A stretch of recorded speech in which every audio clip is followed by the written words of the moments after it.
Welcome everyone to the Preschool Mindfulness Summit. Tonight I'm very excited to welcome Caverly Morgan to the summit. She is coming to us from Portland, Oregon, and she's the head and founder of the Practice of Peace in Schools, which is a school that was the nation's first that created a semester-long credited course in mindfulness for students. And she leads teams, creates curricula, and she's done loads of public speaking and conferences, being featured in Mindful Magazine, the New York Times, and she's also the founder of the Presence Collective. So we're really lucky to have her on the summit today. So welcome and thanks so much for joining us. Helen, thank you so much. I'm very, very grateful to be here. And I'll just make one slight adaptation to that bio. And it's that we're a nonprofit that serves schools, but we're not actually a school. And the reason that's an important distinction is because perhaps someday we'll create a whole school. That would be an exciting project. Awesome.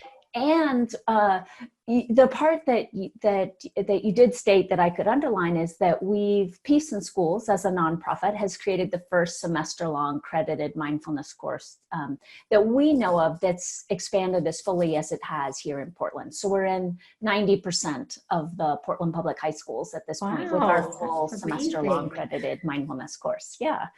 So in a way, yeah, it's been such a exciting process, and in a way it's maybe even more exciting to me than creating a whole school, because if you created a whole school, perhaps only certain people would gravitate to that school, but this really allows what we're doing to be accessible to every student that's moving through the Portland public school system, virtually every student that's moving through public education here.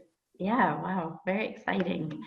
And I just want to mention we'll have all the links to Peace in Schools and their Instagram page. They have a YouTube channel. And I also wanted to mention that they have a book coming out called A Kid's Book About Mindfulness, which I think we'll hear about a little bit later. And the title for today's session is Checking Our Assumptions About Teaching Mindfulness to Children. So let's start by talking about the book. So it's coming out pretty soon, I think. It is. It should be out in February. We'll see. That's the target date. It's an exciting project because it was quite organic. I just was sitting next to someone on a plane who heard what I was doing and then introduced me to a friend. And next thing you know, it evolved from there. And what's exciting to me about it is that this gentleman, Jelani Memory, what he's done here in Portland is he's started a book platform that, based on who's showing up for this call, I think many people might be interested beyond just the book they've asked me to write. So he is mixed race, and he created a book for his own children called A Kid's Book About Race or Racism, I believe. Right, okay. And it was just a great way for kids to start to grapple with something that most adults don't know how to talk to their children about in a conscious and mindful way. It's just such a big topic. Where do you start? What do you say? How do you answer the questions?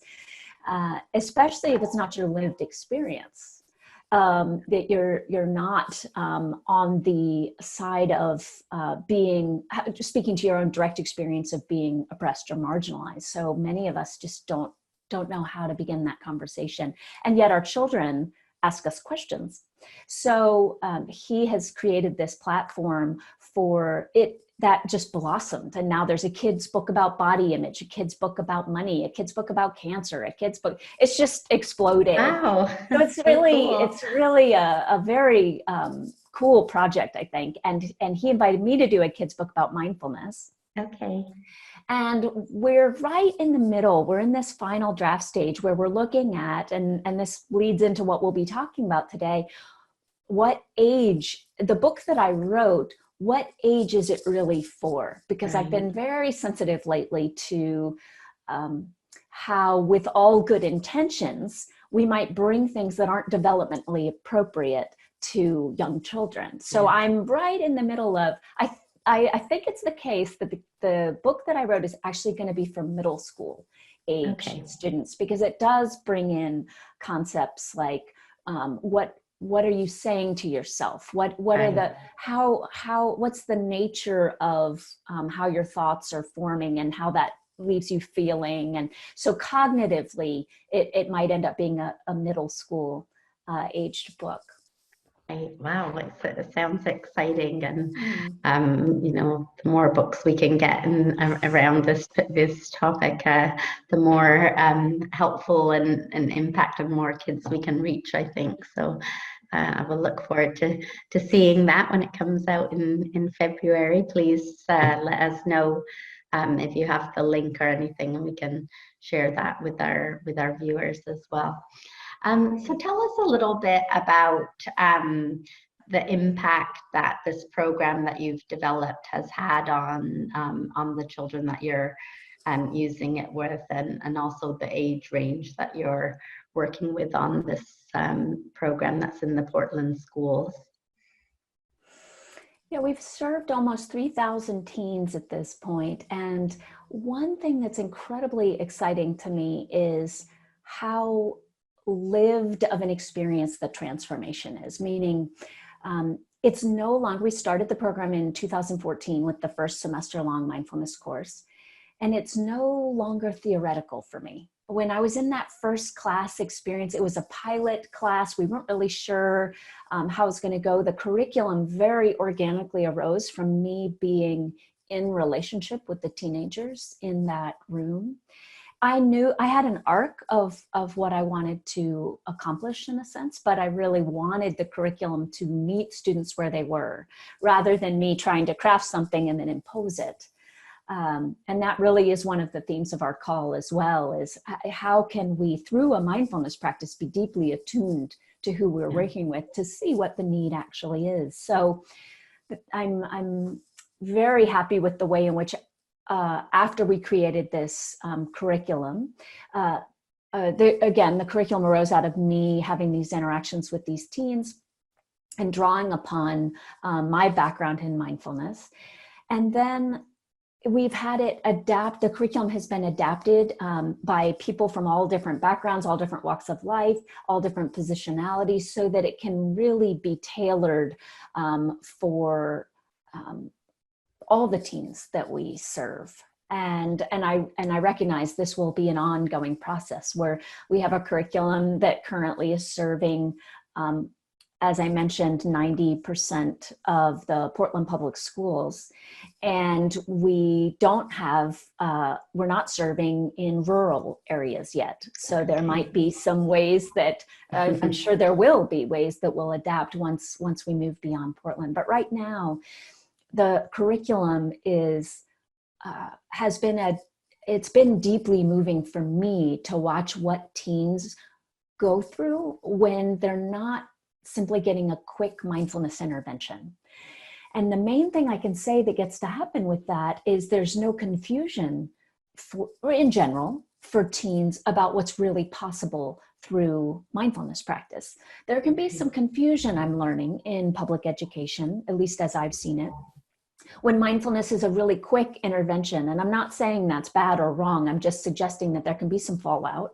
So when we do a quick intervention with students, they might walk away saying, well, I hate mindfulness. It forces me to sit still, or it doesn't recognize who I am, or it's, in other words, it doesn't recognize my position. It's only being taught maybe by white people who appear to me to be really privileged, and that's not my position. So I'm having trouble connecting with it. There are all kinds of ways that I see some fallout for how mindfulness in education is happening. And again, I'm not suggesting that that's bad or wrong across the board, just places for us to bring our attention. You've probably heard the term McMindfulness, and I think it's easy to do that in education. I have a lot of people come to me and say, okay, I read a script, I know how to ring a bell, so I'm just going to teach mindfulness to my students. And one thing that I'm really proud of with our program is that I do see the teachers who are implementing this curriculum as expert mindfulness instructors, meaning they have tremendous amount of experience in their own personal practice under their belt.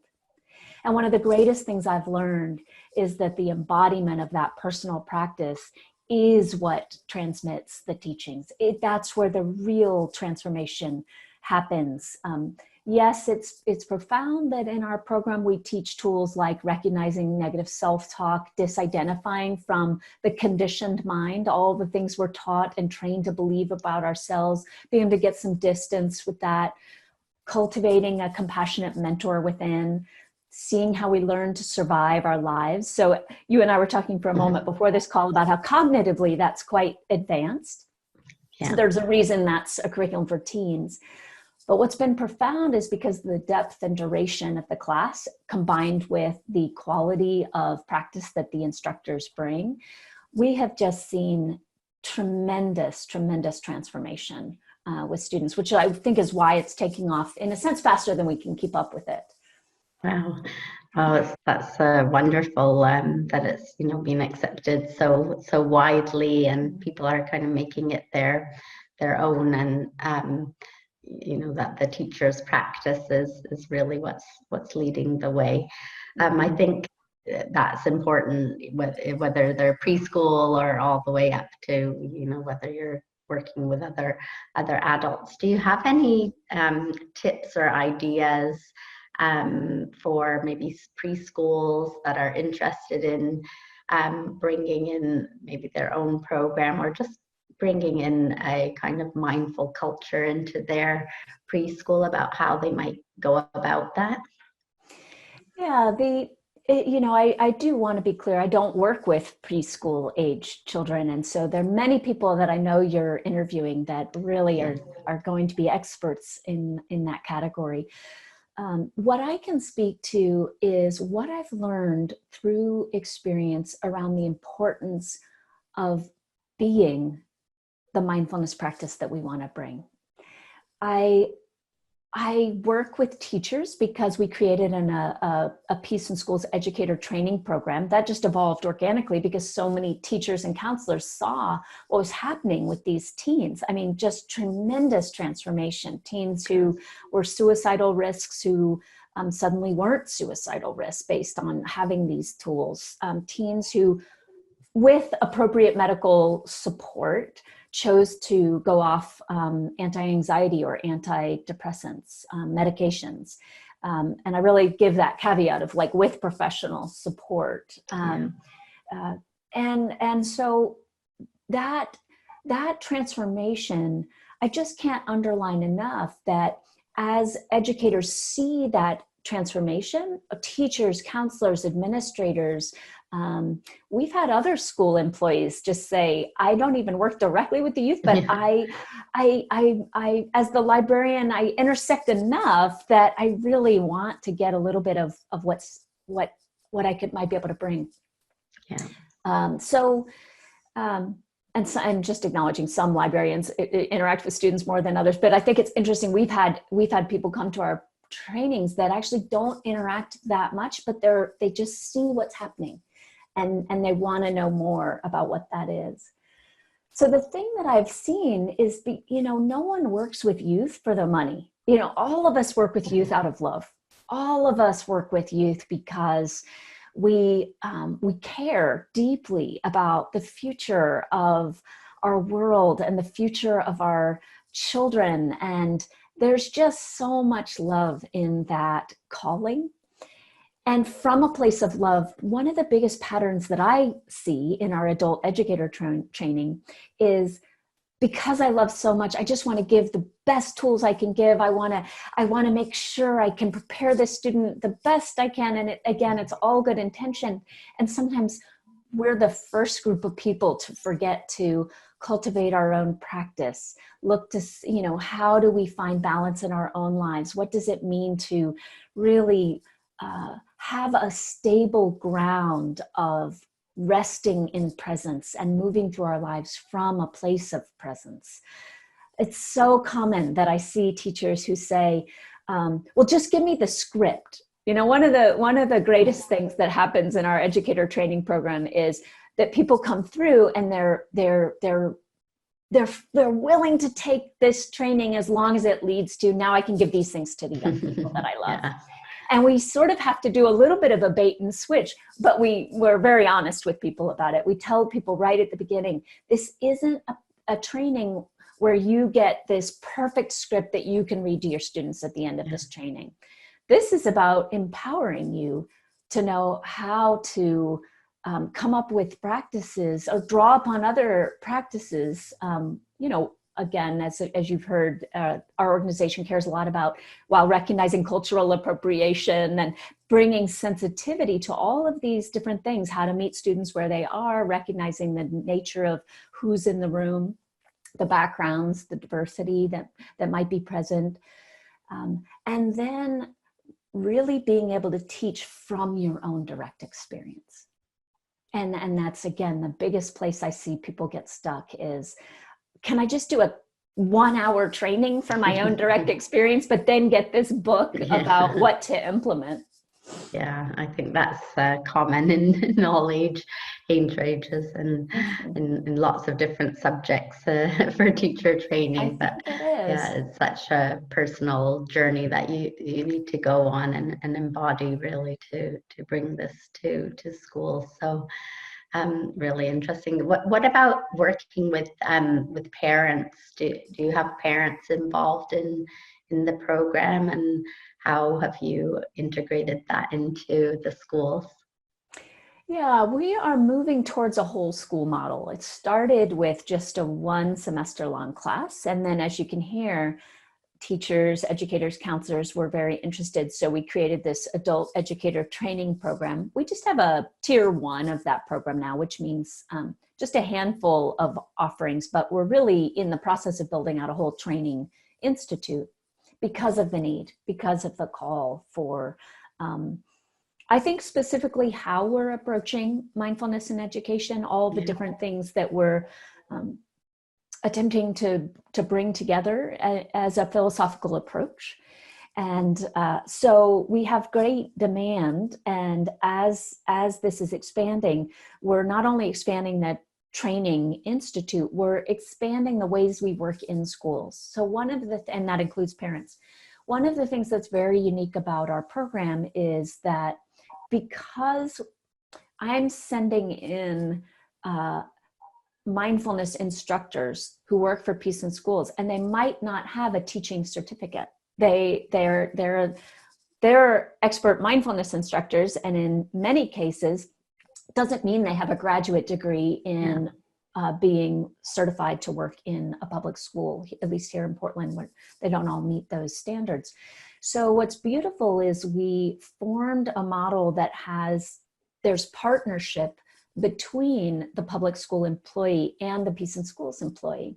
So we have a contract with the district that allows a Peace in Schools employee to deliver the curriculum and the Portland Public School employee to hold down, anchor the class, be the one taking roll, be the one tracking the 501.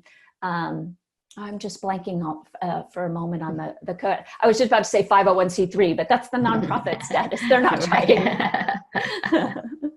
But all of the students, specific educational plans, the student, the Portland Public School teachers tracking those. And what's really great about that is it integrates us into the school quite differently than some mindfulness interventions. Some come in, they implement maybe a 6-week training, maybe it's an hour with the same set of students for 6 weeks in a row, and then they pull out. And that we're learning that doesn't create the infusion of mindfulness in the school in the way that our program is starting to be able to pull off.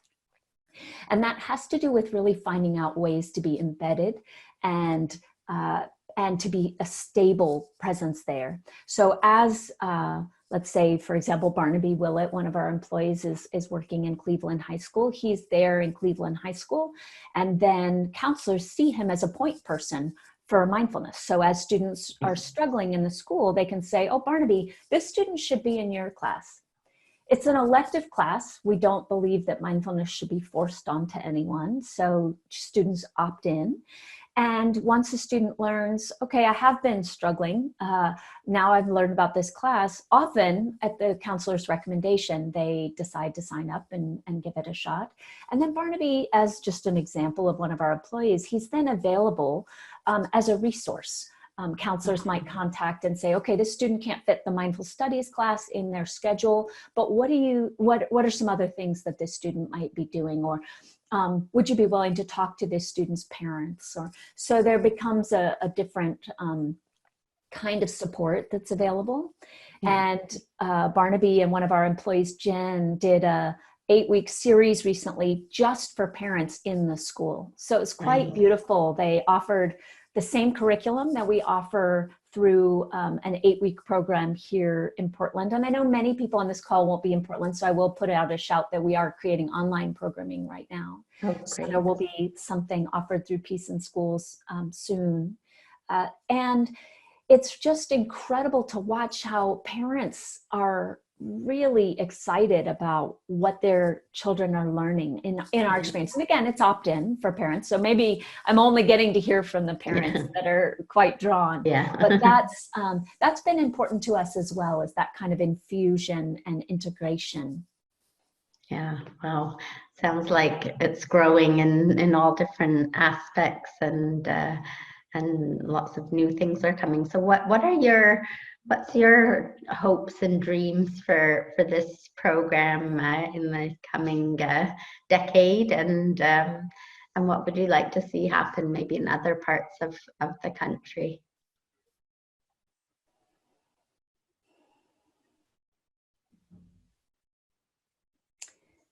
What arises for me in this moment has to do with accessibility.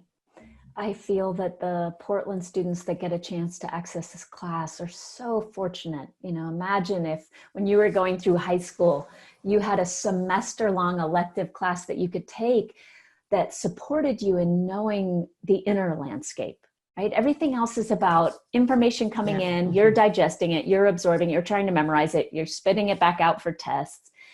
This is the only class that I've seen, that I've been privy to, that really solely focuses on inner landscape. And then as we explore inner landscape, building community that is in alignment with our deepest understanding of our own inner landscape. So students really get to feel a type of kinship with each other that is quite precious and quite unique, and I think quite radical, especially in the high school age, you know, students right at the time where there's so much isolation and maybe bullying, or just the difficult experience of trying to figure out who you are and identity, questions about identity, you know, for there to be real community based on what's most authentic is profound.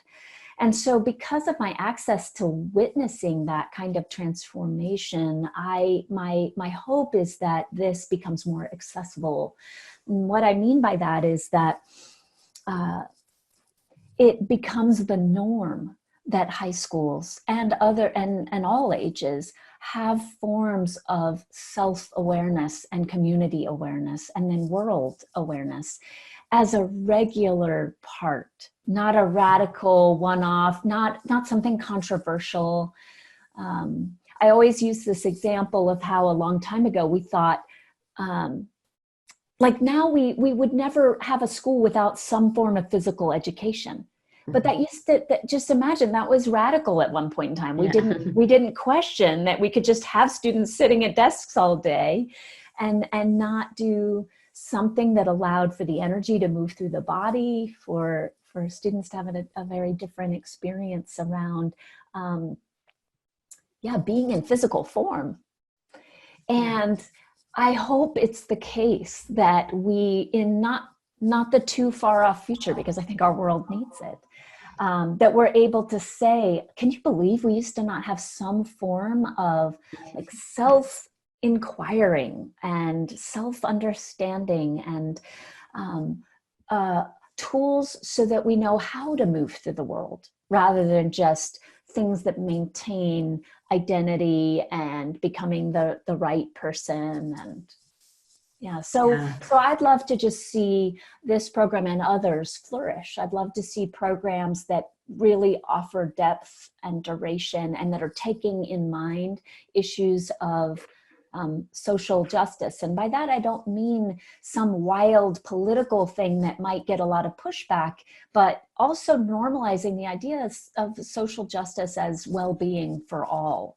Dr. Sarah King has formulated this thing that she calls the science of social justice, and her emphasis is around well-being. So, accessibility, well-being for all, how can that be central in education? It seems insane to me that at the moment it's not. And we see the fallout of it not being central, don't we?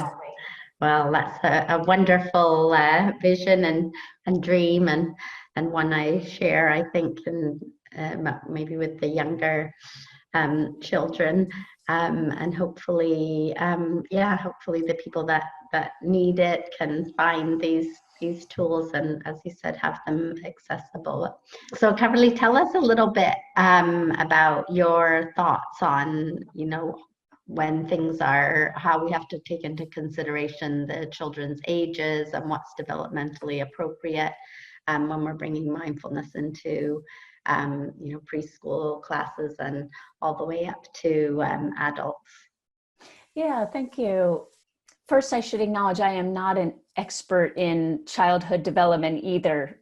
And I have seen that also, we were talking a little bit about good intentions. And so just recognizing from our own recognition that, wow, there's really something to be gained from these mindfulness practices. We sometimes, I think, are quick to say, let's bring those to kids. And why not, the earlier, the better. And I have noticed that sometimes, again, not from the perspective of a childhood development expert, but more the perspective of just paying attention to what I see in this field, I have noticed that sometimes, an example would be, I learned the benefit in myself of being very still and having a practice of contemplation that revolves around stillness.